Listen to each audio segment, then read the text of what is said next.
Welcome to Sober Sunrise, a podcast bringing you AA speaker meetings with stories of experience, strength, and hope from around the world. We bring you several new speakers weekly, so be sure to subscribe. Whether you join us in the morning or at night, there's nothing better than a sober sunrise. We hope that you enjoy today's speaker.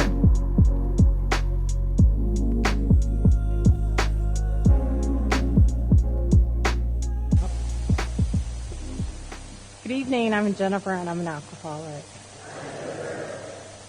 Ooh, give me a minute. My sobriety date's January 12th of 1992. I have a sponsor and I actively sponsor women. Should I say my home group? My home group's the Midtown group in Wilmington, North Carolina. I would not be sober today if it weren't for those three things. Had to get a sobriety date first. It's not a requirement for membership, but it does help, right? And my home group is a group of people. A lot of times I hear, at least in the United States, people say things like, I have the best home group in the whole world. I do not say that. Sometimes I don't even like the people that are in that meeting. But those people save my life on a regular basis. And it's because I'm there every week. Day in, day out, they see me. And when I walk into that meeting and my eyes aren't right, they know. And they say, are you okay? That's what I needed in my life. It gives me the opportunity to be of service by being active in a home group. And my sponsor is, she's been with me, we've been together a long time, and I've had a lot of different sponsors as well. And those women give of their time freely to me. I was a train wreck when I got to Alcoholics Anonymous. And they took time out of their lives when they could have been with their children, when they could have been doing other things. They took time to be with me. I have the privilege today of doing that with other women. Because I assure you, when my phone rings and I see it's one of them, I don't always want to answer the phone. I just don't. But the thing is I was taught in Alcoholics Anonymous, that's not an option. We don't screen our phone calls. And I can't tell you how many times women have come to me, some that I don't sponsor, and said, you know what, I was suicidal and I'm so glad you answered your phone. So when we talk about our common welfare, you know, I was taught in Alcoholics Anonymous by giants. Like, I feel blessed beyond measure. The people who came before me gave me the gifts of Alcoholics Anonymous. And I'm super emotional tonight, which I'm usually not emotional. I'm not a crier. And I don't get emotional. But I'm in Norway right now.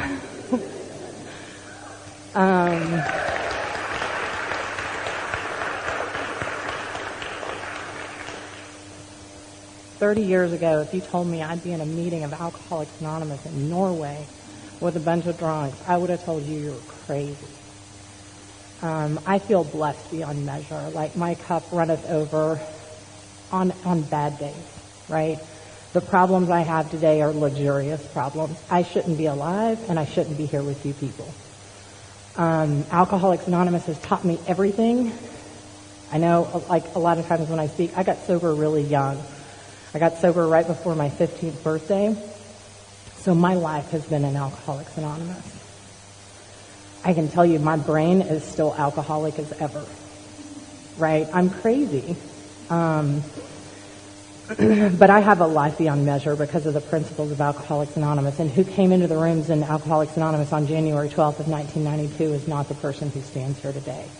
And the only reason that I'm here and able to be the human being that I'm able to be is because of AA, a God that I do not understand, and people who took a lot of time, right? And so we talk about this concept and idea of our common welfare, and to me it comes down to like what I received when I got here.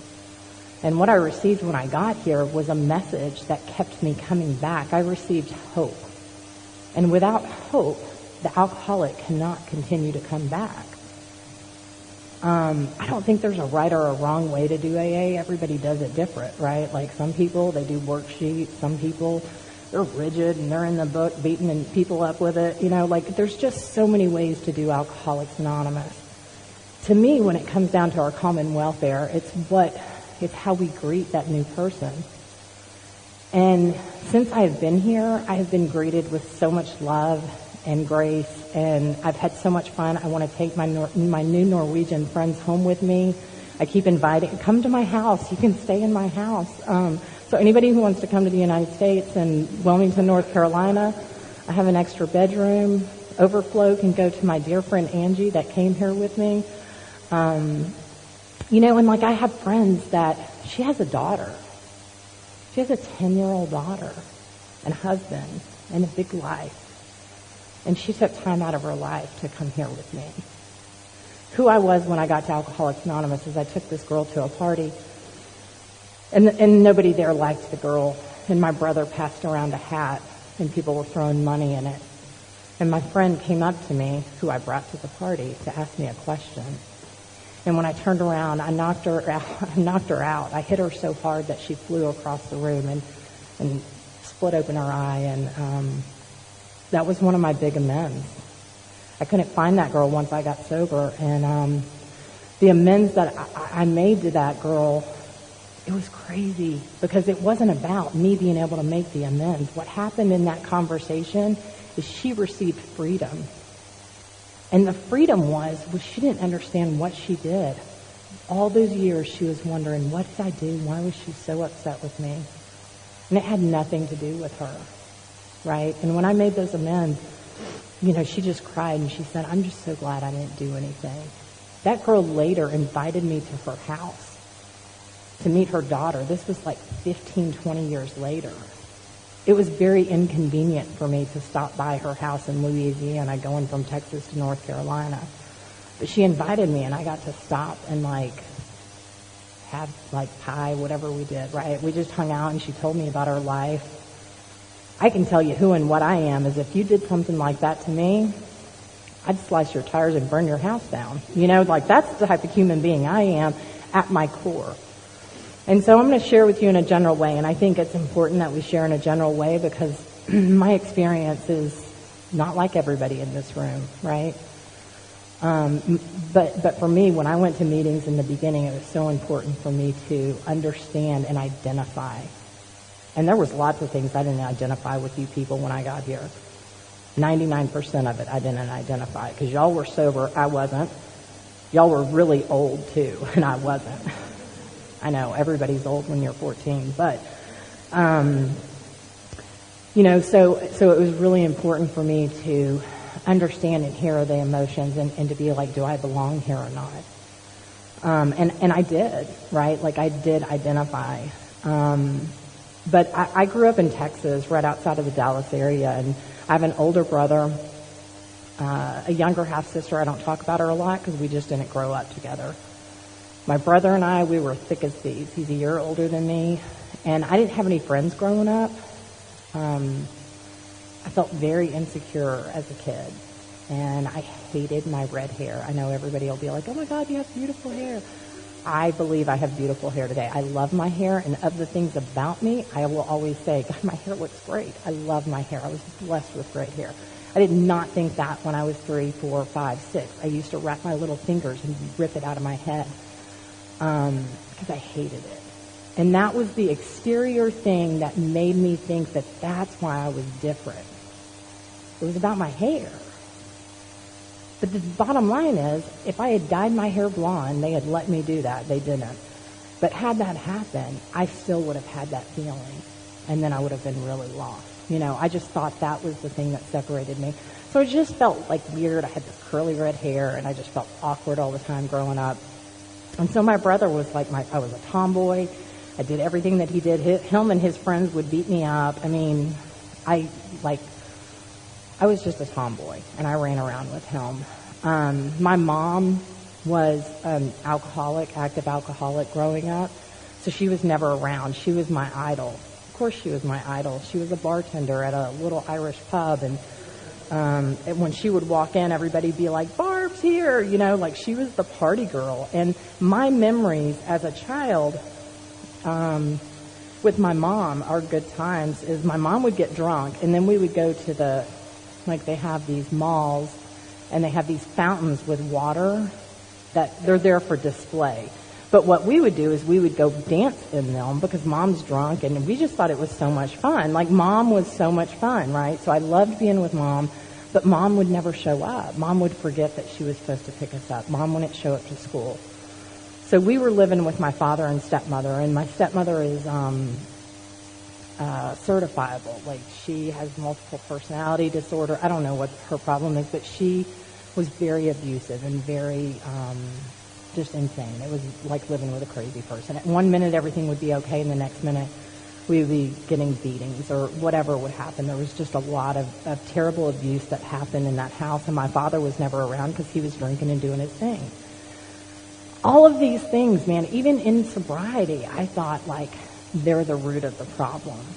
What I know today is that all that stuff did was got me primed and ready for my first drink. It has nothing to do with my alcoholism. If I'd grown up in a picture-perfect home, I was still who I was. And whenever alcohol gets into this girl's body, something shifts. And that result would have been the same.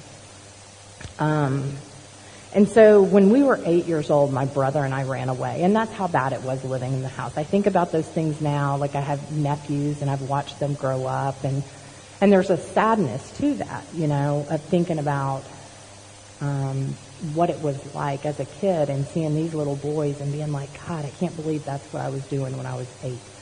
But we run away, and inevitably we end up going to live with my grandparents. But there was a short period of time that I was with my mom, and during that time is when I had my first drink. I was 8 years old. My mom got upset with the guy that she was with. We got in the car, and my job was always to cheer mom up, and I had these silly things I would do to make her laugh. And she went and she got a 6-pack, and she handed me a beer. Now, I was super excited about this because I also, in that early age time period, no matter where I was at, I wanted to be somewhere else. I would see kids on TV getting kidnapped, and I'm like, why doesn't anybody kidnap me, right? Like, it didn't matter where it was. I just wanted my situation to change. And so the place, if you asked me when I was a kid, where do you want to go? It was Bentley's all day long. That was the bar that my mom ran, and it was like dingy, nasty, dark. You'd walk across it and your feet would stick as you'd walk, right? Like, gross. Smelled like urine. It was super nasty. I loved that place. And my aspiration was to be a bartender. And so I knew that everybody went there to drink, and everybody seemed so happy. And so when she handed me that beer, I was like, I've arrived. I'm 8 years old. My head barely clears the window in the car, and I'm holding the beer up because I want everybody to see that I have arrived, right? Like, I was so excited about this. Now, I didn't get like totally drunk. I remember we went to Bentley's that night. That's about all I remember. But it was my first drink, and the first time I got drunk was with my brother. He had a friend over. Again, I was super weird and awkward, but I thought his friend was cute. And I don't even know why we were looking for liquor, but we found a bottle of liquor. My grandparents did not drink. The only reason that they had that bottle was in case Grandma got sick, Grandpa would make her a hot toddy. So we got the stool. I remember everything about that night. And that was something that I also loved later when I was drinking, was like, it was the pre-party to the party to the party after, right? Like, it was the adrenaline rush. I'm doing something I'm not supposed to be doing. I liked all of that. If I was doing something I wasn't supposed to be doing, I was an adrenaline junkie. I loved that stuff, you know. And so I remember getting the stool and climbing up there, grabbing that bottle of whiskey. There was also some orange triple sec. I couldn't eat oranges for years. Even into sobriety, if it was orange flavor, forget it. Orange juice, nothing. So up we went, and I don't know how we knew how to play quarters, but we just inherently knew how to play quarters, and off we went. That first shot of whiskey, when it hit the back of my throat, it was like fire.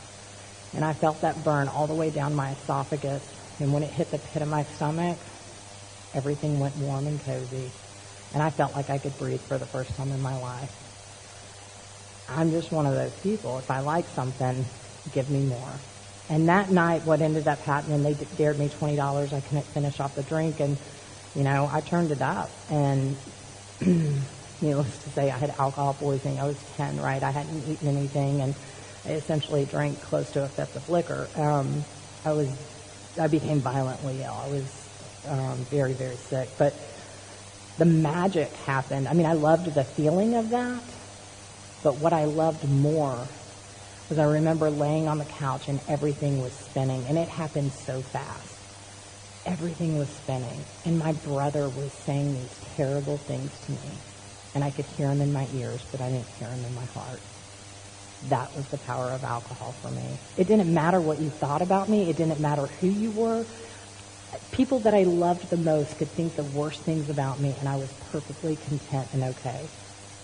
That was powerful. And that became my higher power. That became my everything. And it wasn't like this conscious thought, like I've solved the world's problems. But that is 100% how I felt. And so, like, what happened that night, and I talk about this night in description because every drink from that time until the time I came to Alcoholics Anonymous, this was a resemblance. And this is what I call partying, okay? I proceeded to punch the boy that I had a crush on. I left my DNA all over the house. I fell down the stairs myself. I wet my pants. And that was a party, right? Like, the thing is, it didn't matter what kind of consequence or whatever, because what happened is I felt like a human being. I felt like I mattered, and I felt okay in my own skin. I had never felt that way before in my life. And alcohol gave me this ability to just be okay and to feel like a normal person. I had never felt that way.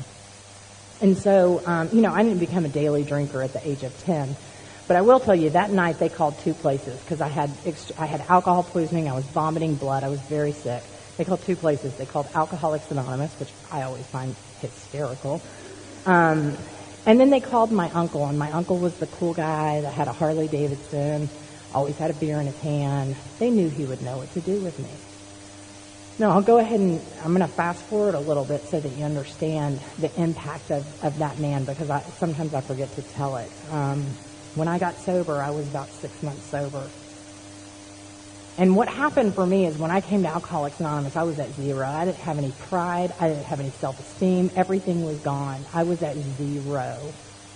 So I started doing these things. Well, what happened for me is that about 90 days in, 60 days, 90 days, my ego returned. And what that looks like for this alcoholic is, you're not that bad. You're not like them. You haven't ever gotten a DUI. What about when you get married? I start all of these reservations start running around in my head. And I didn't really share these openly, some of them I did, like I didn't get a DUI. I did share that because they informed me I didn't have a car or driver's license, and that was important to get one of those. And but a lot of those, like, what about my wedding, stuff like that, I didn't talk about that stuff. I didn't realize it was a reservation. I didn't really understand any of that. But I was 6 months sober, and I came home, and these reservations had started popping up here and there because life got good quick, right? Remove alcohol from my life and the destruction that I was living in, my life started to get better. But at 6 months sober, I came home, and everybody was at the house, and my aunt and uncle had gotten in a huge fight, and they got in a fight about his drinking. And when she came out of their bedroom, the phone book was opened up to treatment centers. And after about a week, she didn't hear anything, so she sent people looking for him. And they found him behind the house, and he'd shot himself with a shotgun. And everybody was coming over to tell me that he had died. And they were sitting around the table, and they were talking about whether or not he was going to go to heaven or hell because he had committed this mortal sin, which I think is really interesting because my family never went to church. I don't know where they become on that topic. But the clearest thought came to my head. And that thought was, he didn't kill himself. He died of alcoholism. Because what I knew beyond a shadow of a doubt that night is when he pulled the trigger, I knew how he felt. Because that's how I felt on January 11th of 1992 when I was completely alone and I couldn't figure out how to kill myself because I wanted to make sure I could never come back again.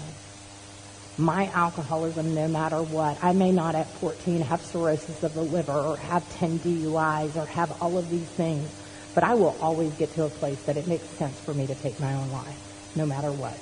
That's what alcoholism looks like for this alcoholic. And so, I don't ever want to forget sharing that. because it was such a huge part of my first step in Alcoholics Anonymous. Because even though I was coming to these meetings, I was doing the deal, I was doing all this stuff, I was hanging out with you people, to my innermost self, that is when I understood my alcoholism. And so, and the last thing I said to my uncle the last time I saw him was, I said, you should come to a meeting with me. He was on his bike, and he had a beer in his hand, and he was riding off. And so, again, I didn't become an alcoholic at 10, right? But I can tell you, I knew the solution to my life. And I am defiant by nature. I've been sober a while. Let me tell you, if you tell me to do something, I'm going to do the exact opposite to let you know that I can do it and do it better that way, right? That's just by nature who I am. And so add to the fact that I have no principles in my life, no nothing, and alcohol is my master. I did whatever I needed to get what I needed to. I never had an issue getting alcohol. Being underage, it just wasn't an issue for me. I lived in a big metropolitan city. We just sit outside the liquor store and give somebody money to go in and buy us liquor. It just wasn't an issue. I like to stock up, get half-gallon jugs of vodka, and that's essentially what my life became, is figuring out what party, where we were going to go. And I can tell you that it started out wanting to be social. But the bottom line is, what my drinking looks like is I end up alone. And I drink alone. I drink first thing in the morning till the last time before I close my eyes and I pass out. All day, every day, as often as I can. My first rehab was when I was 13. And I just thought they were being so dramatic, right? I didn't understand why why they wouldn't leave me alone. Because if they understood me, they would just let me be. And what I learned in that rehab is drugs are bad, just say no. Because in my mind, I could understand that drugs are illegal. There was a whole campaign in the United States, just say no, Nancy Reagan, it was a big thing. So that made sense to me. I don't know where in my mind that I thought somehow it was legal for a 13-year-old to be drinking their face off every single day, but it was different, right? There's different rules for alcoholics, right? There's always a different exception for myself, and the rules don't apply to me. And so that's what I thought, because I thought that they were crazy. Now, by this time, I'm 13 years old. I have an 18-year-old boyfriend, which, the family was really excited about that, too. But we were in love, right? And we were going to get married, and he was, oh my God, he was a total loser. But at the time, right? I just think this guy's great, and I was obsessed. And I'm hanging out with people who are 10, 15, 20 years older than me. And what progressed into happening prior to me coming to Alcoholics Anonymous is these people, I referred to them as my friends. I now refer to them as pedophiles, because that's what they were, right? Because what my drinking looks like is that I have no moral compass whatsoever. It doesn't matter what kind of upbringing that I had. Not that the first 8 years were great, but my grandparents were some of the most wonderful human beings. They lived by principles that we have to work at every day, right? They just naturally were good human beings. And they taught me to work hard. They taught me all of these things. That stuff, I just thought, why does he ask me how my day is? This is a man that it wasn't his responsibility to care for me. I was so selfish and self-centered that he asked me how my day was, and I would get so mad, and I would storm to the back of the house and slam the door, right? I hated him, and I hated everybody. And what my drinking turned into was just this place that essentially most of my drinking happened alone. I became isolated to an extent that, I took that physically as well. I shaved half my head, combat boots, black lips, black eyes. I didn't look like this when I came to Alcoholics Anonymous. I was an unlovely creature, as I like to say. But that's just where it took me, right? And I think about those things because I see young girls sometimes come to Alcoholics Anonymous, and it's rare, to see a 14 or 15-year-old. But when it happens, I look at them and I think, you're a child. But I was living my life like a 30-year-old woman. I was drinking daily. I had bleeding ulcers. I was emaciated because I didn't eat food. I didn't need food. I had vodka, And the stronger the alcohol, the better. Everclear was a big thing in Texas, and so again, it wasn't about the taste. It was about what's going to get me wherever I need to go as fast as I can get there. Because I don't like the way that I feel.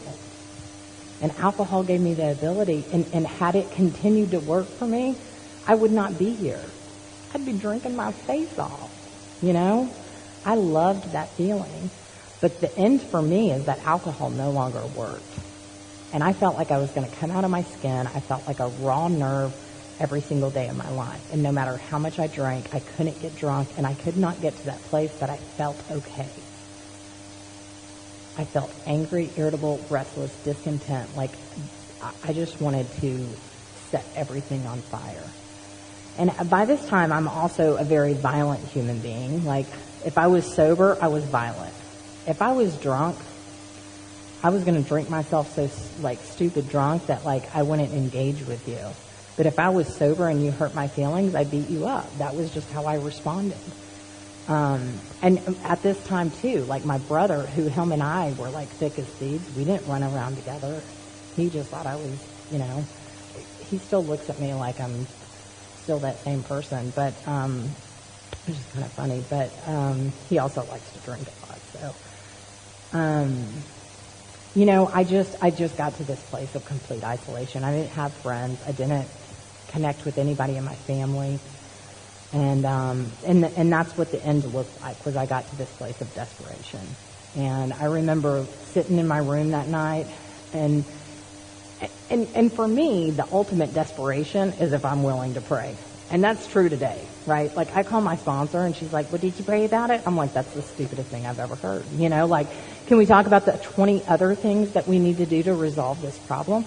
I don't like my solution to be prayer. I never have. Even today, I don't like it. I know that it's the truth. I know that my higher power is the thing that connects me and gives me the ability to be who and what I am, but I still don't want it to be my solution. And on January 11th of 1992, when I was sitting there, I was so desperate that I prayed. But my prayer was not for help. I didn't want help. I knew that the world would be better off. And I can tell you that today, based upon the way I lived my life, the things that I did to the human beings in my life, the world would have been better off with how I lived my life for me to be gone. That was the truth. It wasn't like this overindulgent, self-pitying thing. It was the truth. I was a terrible human. Thankfully, I believe my higher power did not want that. Because what happened is at some point in time I passed out because I couldn't figure out. I'd cut my wrist before. I'd taken bottles of pills before. And I think a lot of that was a very dramatic thing that I did too. This was different. And I've never felt to this date in my sobriety the way that I felt that night. But the next morning, apparently, I woke up and I got a phone call from this girl who I'd been in rehab with, and her name was Abby. And Abby was the first girlfriend I'd ever met. Like, we met in rehab, and rehab was super fun. Like, it was just a bunch of derelicts like me, you know, like we just got in trouble or whatever, and we ran around, and I met this girl, and we connected, and it was the first girlfriend I'd ever really had. And so when we got out of rehab, she was trying to do this sober thing, and I was like, you know, not me. And she would carry these little chips around, and I was a nice friend, and what I would do is I would set up shot glasses, and I'd fill them up with water for her, because I was a good friend. I like in Bill's story when he talks about that. And so 3 months prior to me receiving that phone call, she said, I'm not going to continue to watch you kill yourself. And not once did I think to myself, maybe I should not drink. I didn't think I was an alcoholic. On January 12th of 1992, when I walked into that meeting of Alcoholics Anonymous, I didn't think that I was an alcoholic. I thought that there was something broken within me and that there was something inherently wrong with me as a human being. Alcohol was not the problem. And I would have defended that till the day that I died, right? Because it was my only solution that I'd ever experienced.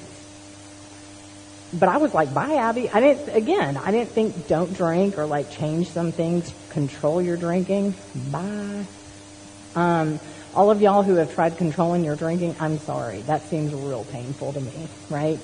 It was not my experience. Every time I drank to get drunk. And that is a big reason why I thought I was not an alcoholic. I'm not powerless. I'm meant to get drunk. Like, that was my solution, you know? Every time I meant to get drunk. When I got sober, I remember I was in this wedding, and I had this thought that I would look really pretty with a glass of champagne.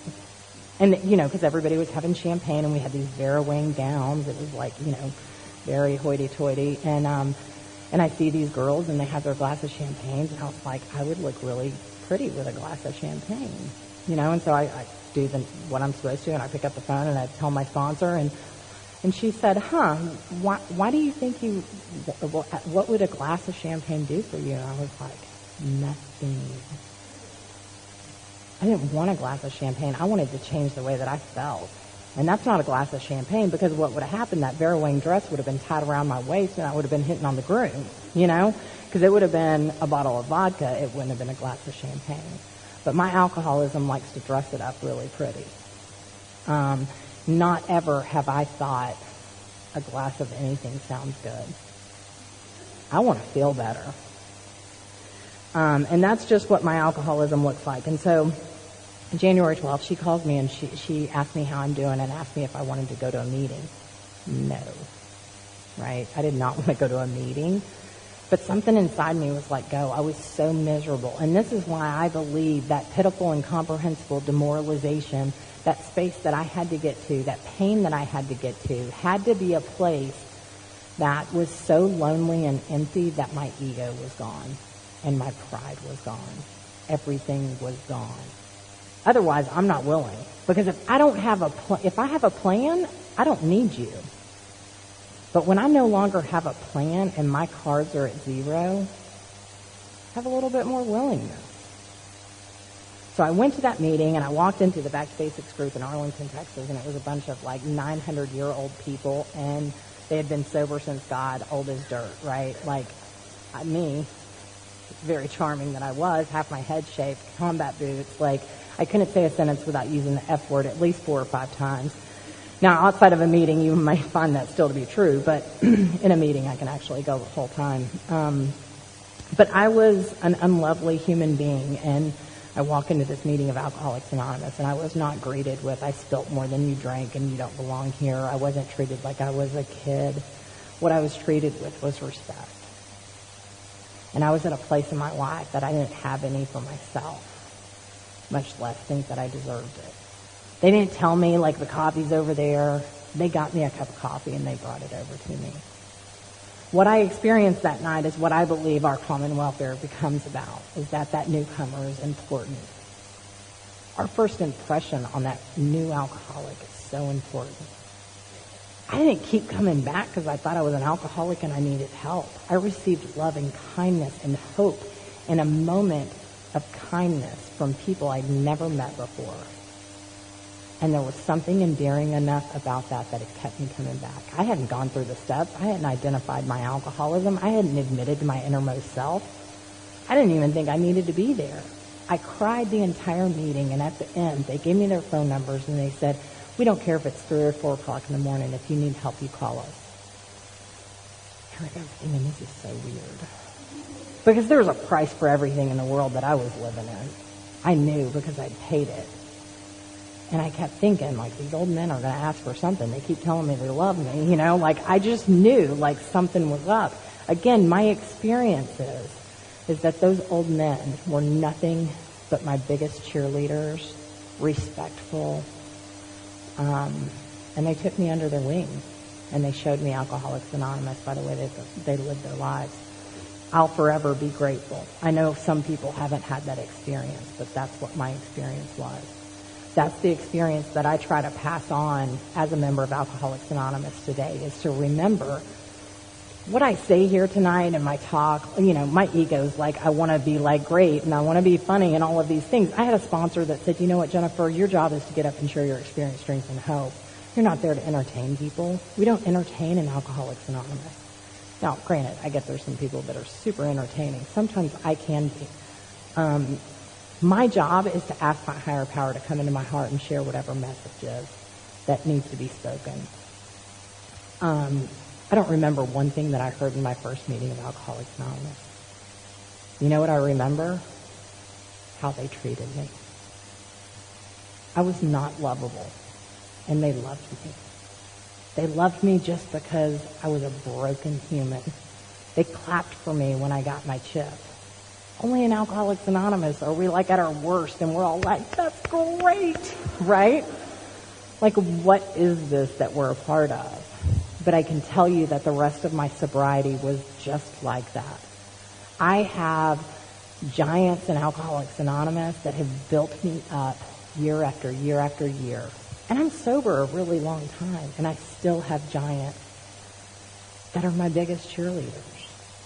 I never had a dad that was like the kind of dad that in my mind I envisioned that we're supposed to have.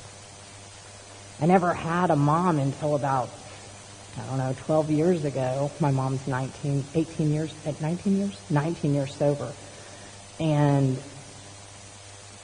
maybe she's 18 years sober. We were talking about this earlier. She's been sober a little bit. But she was sober a while before she learned how to be a mom. 12 years ago, my mom started showing up. But I can tell you, do you know how many men and women have come into this alcoholic's life and changed my life and loved me like I was their own child? God gives me what I need, right? It may not be in the form that I always thought that it was supposed to be in. When I bought my first house, I remember buying my first house, and I just thought, I was so excited. And I wouldn't allow myself to get excited until I had those keys and I was sitting outside that house. I had a migraine the entire week. I wouldn't start packing. My realtor called me and was like, have you started packing? I'm like, nope. Because I can't get excited about something that might not happen, right? I get the keys and I'm sitting there. No one in my family even really acknowledged that, right? But my AA people, they were sending plants, they bought me a grill, they were like doing all of these things. So my experience is that, the way that I viewed relationships, the way that I saw things was from this selfish, self-centered place. I was so angry for years at my father. When I got to Alcoholics Anonymous, I was 7 years sober and I was still laying in bed fantasizing. Like, I would get so excited, fantasizing about beating my stepmother with my bare hands. Right? And I would just think, I can't wait till my dad's on his deathbed because I want him to be alone and feel the loneliness that I felt and the rejection that I felt. To my innermost self, 100%, I felt that way. Who I am today is the only child that talks to my father. I call him on a regular basis. Because what happened through the process of the transition that happened in the steps of Alcoholics Anonymous, it happened over the course of, 30 years, right? I was 7 years sober having homicidal thoughts about people still, right? Where there is great pain, my experience is it takes a lot of work. I wrote a lot of inventory over a lot of years to get to a place that I was willing to pray for willingness to have understanding. Because I had plenty of reasons to be justifiably angry about things that happened as a child, right? Justifiable anger does not work for me, though, because I'm the one who's going to die from it. It tells me in my literature, it doesn't say, like, getting in a relationship your first year is going to be the death of you. It doesn't say any of that. What it says is resentment is the number one offender. It destroys more alcoholics than anything else. And I was resentful because resentment is a reoccurring emotion. And when you're laying in bed having homicidal thoughts about somebody, I'm just going to say there's probably a resentment there, right? And so, I had to do a lot of work. I say that to say that it didn't happen overnight for me. And I'm not in a place, things will come up today and I'm like, I thought I worked through that, right? But, whether it's I've been dishonest about stupid things lately, what is that about, right? My alcoholism is alive and well. I can't stay sober today on what I did yesterday for my recovery. I realized through the process of my recovery that not only do I need the steps, I need the traditions, and I need the concepts, our 3 legacies. I can't just do service work. I got super active in service work when I moved to North Carolina, but I was destroying people's lives. I was like a tornado just roaring through. I was also in my early 20s, right? I was doing a lot of things that you guys got to blame on your drinking, but I was sober. My worst inventory was 10 years sober. It wasn't, my first inventory I ever did. I did a lot of things in my recovery, some based upon my age, but some just based upon selfishness and self-centeredness, because that's the root of my problem and the way that I view life. So when I came in and I started working these steps and I started doing this deal, my life started to change. They told me stay out of a relationship your first year. I don't tell the women I sponsor to do that because none of them listen.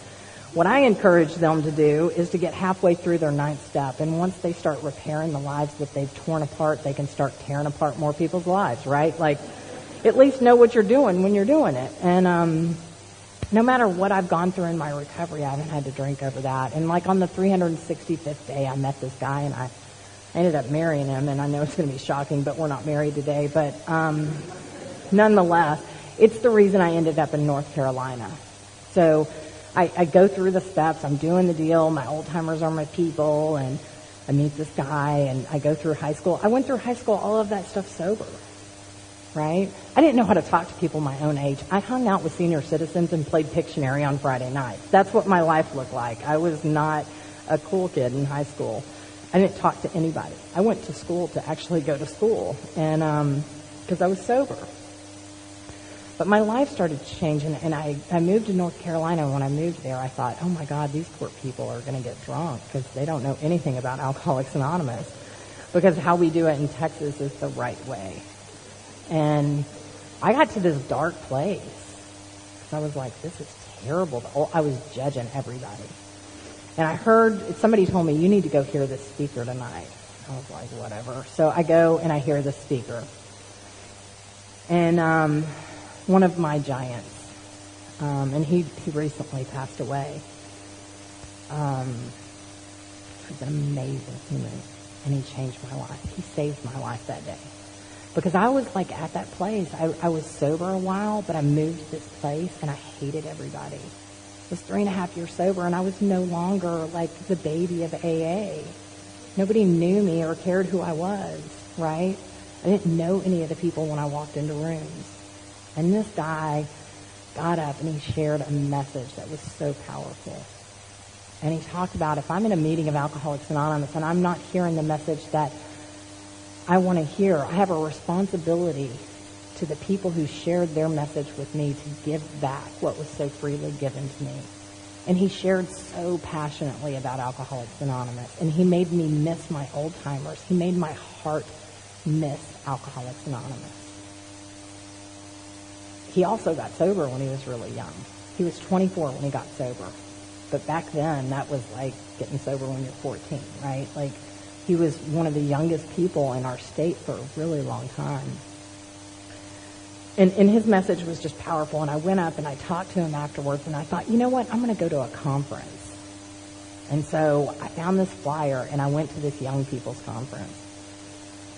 I'd never been to a young people's conference. I hung out with senior citizens, okay? Like, I loved 80-year-old people. That's who I hung out with. That was my comfort zone. I didn't know how to talk to people my own age. That's why I didn't do anything in high school. Like, I went to school, left, right? Like, I didn't know how to relate to people my own age. And I go to this young people's conference. I'm 18 years old, and I walk into this room of just, how many people here have been to a young people's conference? More people over there. So I walk into this conference of this electricity that you just can't even imagine. Total inappropriate things, hooting and hollering and yelling, and just this energy. And I was like, these are my people, right? Like, I remember they did all kinds of stuff that weekend. They got in trouble. I remember delegates down the area would always talk about it and bring it up. And I'm like, oh my God. I know that stuff happens in big people AA too, but whatever. So I go to this conference. I get like totally involved in young people's that night. I'd never met these people. We started a young people's meeting back in Wilmington where I lived, and we started going to conferences every weekend. Literally, I'd be like, if I was at a job and they told me I couldn't go, I'd be like, I need to quit. Like, I lived my life to like be involved in Alcoholics Anonymous. I just found this like love. And I'll tell you that service became such a huge part of my life. And during that time, I went through a divorce, and, and then I was just doing highly inappropriate things for the next, I don't know, probably 3 to 5 years. 4 years. I still did inappropriate things after that, but those 4 years were really condensed, you know. But I also had some of the best time of my life. I met people that are still a huge part of my life. And I got involved in service, and I was just on fire for Alcoholics Anonymous. And I'll tell you, I love AA more today than I ever have. And you may love AA, but you don't love it as much as I do. You can love it equally, but you don't love it more than I do. And the reason why is because through this process of getting involved in service, when we talk about our common welfare and that unity, what that means is that AA is more important than me. Nothing in my life has ever been more important than me. I'm selfish and self-centered. Do you know who I am? Right? But my decisions today and through the last 20 years, if I'm presented with something that's going to affect Alcoholics Anonymous always wins. My great idea gets pushed to the side. And I learned that by being with these crazy, erratic young people and being on these crazy committees and talking about all this crazy stuff. And what that did was prepare me for general service, because this boy that I had a crush on told me I should be a GSR. I didn't get involved in general service because I wanted to be a good, trusted servant. Y'all have me messed up with the wrong person, because who I am is selfish and self-centered. Like, my motives, but that's the beautiful thing about Alcoholics Anonymous.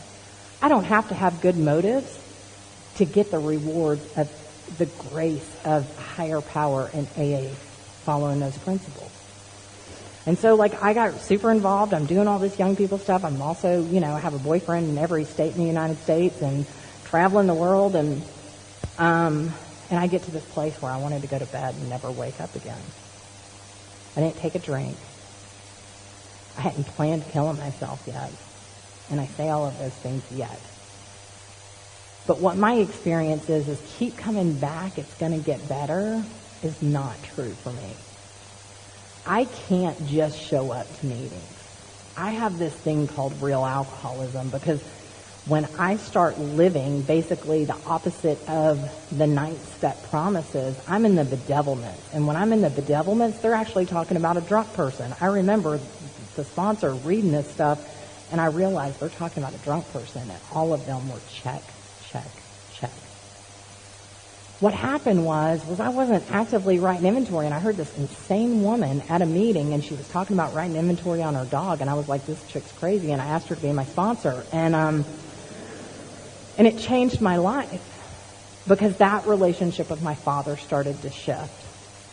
That's when I started writing letters to my father on a regular basis. I didn't want to write the letters. I don't ever want to pray either. I don't ever want to do the work, right? I want all the results. I want all the glory, but none of the work I want to do. But I did the work, because what I know to be true is that my old-timers taught me the greatest lesson when I got to Alcoholics Anonymous. They said, we don't care how you feel, we care what you do. You don't have to feel like being in a meeting of Alcoholics Anonymous to actually do it. You can feel not being here and actually physically be here. So how I feel is irrelevant to what I do. I wrote the cards. Every month I was consistent. And then I started making phone calls after a year and a half. And during that time, I went through a lot of stuff. I went through a lot of health problems, and I ended up having to have an open heart surgery when I was 26 years old. And I called my father to tell him, and he said, I'll be there. And I remember thinking, he's not going to be here. And he was. And what happened when he came in town and I went to have that surgery, not only did I get to make verbal face-to-face amends, like it tells me, direct amends to my father, but there were amends made by y'all, because what my dad saw was this life. This life he didn't know that I had. And for the first time, I looked my dad in his eyes and I said, I was wrong for the daughter that I was to you, and you deserve a better daughter. And I meant that 100% with every fiber of my being. I would go home and my dad would know that I was there, and I wouldn't even call him. I don't have a kid, but when my dog doesn't greet me the way that I think she should, I get my feelings hurt. I can't imagine what that feels like for a parent to be ignored by your child, regardless of what happened growing up, right? I was a 20-something-year-old adult acting like an 8-year-old child. My old-timers taught me about learning to be a participant in relationships based upon what my God wanted in my life, not based upon this idea, you didn't do me right, so I'm not going to do you right, right? Like, that's just the course of how I lived my life. I started becoming responsible for my actions and engaging with people based upon what I believed my higher power would want for me. And at the hospital, when I woke up, the nurse was like, "Who are you?" I was like, "What do you mean, who am I? I hope you know who I am. You got my chart." But she said, "Are you like famous? Who are you?" And I said, "No." She said, "People have been calling here from all over the United States to check on you." And she said, "There's a lobby of people out there." So what my dad experienced was Alcoholics Anonymous. Y'all helped me make those amends because we show up. Even when we don't want people to show up, we show up. I don't care. My friend is hurting. I will be there. And I learned how to do that. Like, people who know me know, like, I show up 100% because I have never not been shown up for in Alcoholics Anonymous. In every area of my life, I have been failed. But in here, I have not. But that's a direct result of actions that I also take. That stuff just doesn't happen. So during that time, when I got active in that step work, my life started to change, and I learned how to be the person that my God intended for me to be. I stopped hurting God's kids. I stopped living selfishly and using people to please myself. I learned how to be what God intended me to be. I'm not capable of that, y'all. I don't know if y'all know this, but if you cut me off in traffic, I'm ready to kill you. That's where my head goes. You hurt somebody I love, I want to murder you. That's who and what I am. But I saw these examples in Alcoholics Anonymous. I remember in my first home group, this guy, he always tried to set me up with his son, because his son was 16, I was 15, whatever by that time. And he came home from work one day, and when he opened the door, his wife and his daughter had been murdered. And they had been murdered by his son. I watched this man continue to show up in Alcoholics Anonymous. I watched this man months later say to me, "I hired an attorney for my son because I know that's what my wife would have wanted." I assure you that if somebody hurt my family, that's not going to be my natural response.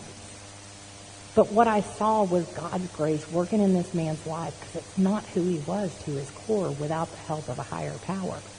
Who I am to my core is I will lie to you, steal from you, help you look for it, and sleep with your husband. That's who and what I am to my core without the grace of God, 12 steps, and Alcoholics Anonymous in my life. When I got here, I was a terrible friend. What happened through the course of today I wake up and I want to please God.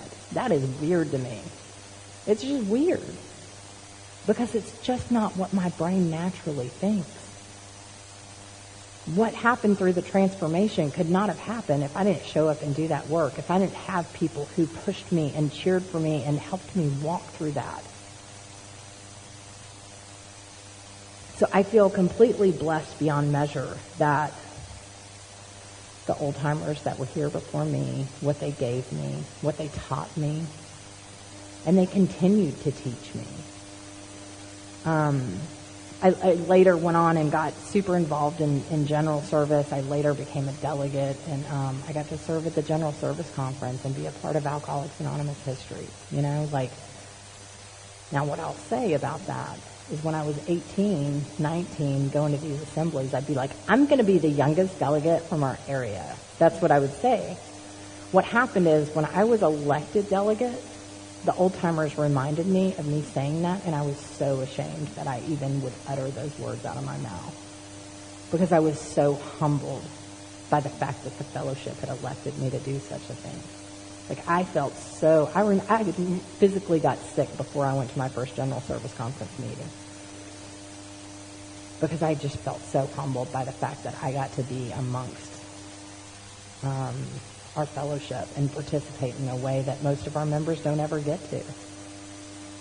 So what happened is, like, my ego is this huge, big, beautiful thing. I'm a big deal. And what happens is I then get to this place of complete humility. It's not a natural thing. I never would have thought that I feel compassion and sadness for my father, for the human being that he is. But I do. I don't feel anger towards him. I feel really sad. I feel sad he doesn't have a life like I get to have. I don't know how that happens. It doesn't translate. So if you're new to Alcoholics Anonymous and you think this thing may not work for you, I get it. I didn't think it would work for me either. It doesn't make any sense. Like, go to meetings, call somebody. Like, how's that going to make my life better? I don't know. It doesn't make sense today when I say it out loud verbally. But I can tell you 100% flawlessly Alcoholics Anonymous works. It works when I do the things that are suggested, in spite of the fact that I don't want to. I just do it and my life changes. I really was going to talk a lot about service tonight, and I was going to talk a lot about my experiences. Because in the United States, you don't talk twice in the same weekend. But I like this. I'm going to try to get everybody to do it back home, because I'm like, well, they're going to let me talk for like another hour tomorrow. This is great. Because I like talking about me, and on my favorite topic. But I felt really emotional, and again, like, that comes from this place of just feeling like unworthy and grateful, right? Like, I am overwhelmed. Like, I can't believe this is my life. When I was going to get on the plane to come here, I was tearing up, and I'm like, how is this my life? Because who and what I am should never be here. I shouldn't be living this life. I shouldn't have the freedom in my heart that I have. Because I'm a person who doesn't think I'm worthy. I'm a person who's not enough. I'm a person who, if you really knew who I was, you wouldn't like me. And what's happened is I live this big, beautiful life. And I'm surrounded by people who are like, we know exactly who and what you are, and we love you. Right? Like, I get to surround myself with weirdos just like myself. And I remember thinking when I was early on in recovery, being embarrassed to go to dinner with these people from AA, because it was like the little yellow bus just dropped everybody off, and I was like, oh my God, I hope nobody ever sees me, right? Like, I was totally embarrassed. Those are my people. You guys are my people. Because when I talk about that inability to connect, and that today I'm not like this great human being, God gives me the ability to be like this great human being. I don't give good AA talks. God gives, and so I get to blame the bad ones on him too, because I'm like, it was him. I prayed. I did my part. Like, I don't get to live this life or do these things without God's grace. And sometimes God's grace is in you people. And hopefully I'll talk a little bit more tomorrow about some of my struggles with this higher power in my life. Because I'll tell you, that's been the greatest struggle of my sobriety. And I've done all kinds of crazy stuff seeking God. But I can tell you that I believe my God believes that I should pray with my feet. And that means that I stay in action. I stay in the steps, and I stay involved in service. So I am humbled and just honored that you guys invited me to be with y'all this weekend. So I look forward to chatting with y'all and being with y'all all weekend. Thank you. Thank you for listening to Sober Sunrise. If you enjoyed today's episode, please give it a thumbs up, as it will help share the message. Until next time, have a great day.